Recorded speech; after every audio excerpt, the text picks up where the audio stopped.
Good morning, my lovely subs and other friends who haven't subbed yet. Please do so. Hit the like button. Help the algorithm. Today we have Andra spilling more pearls of wisdom in the legal arena. And today's subject is the death penalty. Talking about Kohberger. Let's go. What happened? The cost of their appeals and facts, they sit there for years, cost when they are put to death, etc. In the long run, it costs more than just to let people sit. No, it doesn't. No, it doesn't. No, it doesn't. I don't know where you're getting your statistics from. For one inmate to be in prison for 1 year costs us almost $100,000 per inmate. Jennifer Kovaleski and Jen, the reality here is if the shooter actually gets death, that's going to cost taxpayers a lot more money. It's going to cost a lot more money. It actually costs 6 to 8 times more than life in prison without parole. The reason is because lawyers cost more than prison guards. There are many phases to a death penalty trial. No.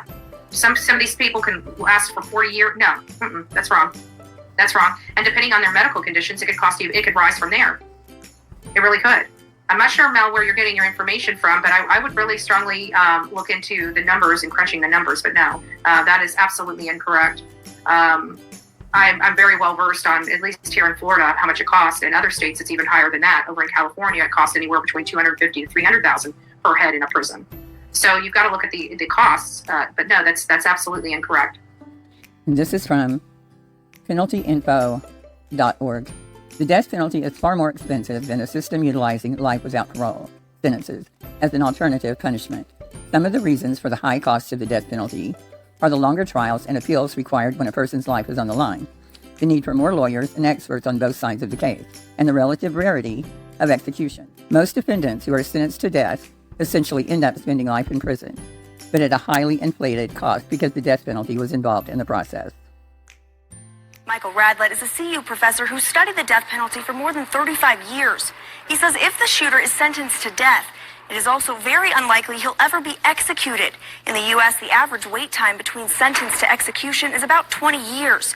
He said what takes so long is the endless appeals process and reviews. Darla Griffin, yes, she is one of 13 in the state and the only one in the area that is qualified. Mel is speaking, of course, of death penalty qualified.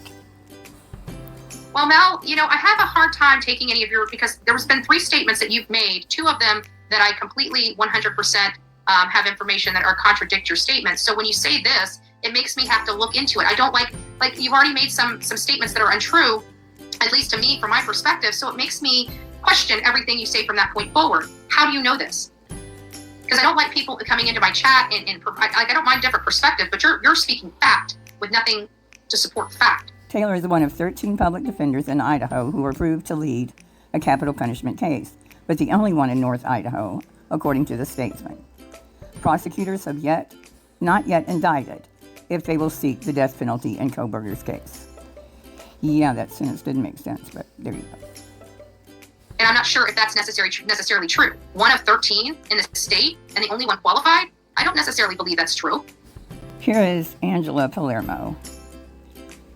Some important context. Ann Taylor is one of 13 public defenders in Idaho and the only one in North Idaho who are approved by the Public Defense Commission to lead a capital punishment case. Okay.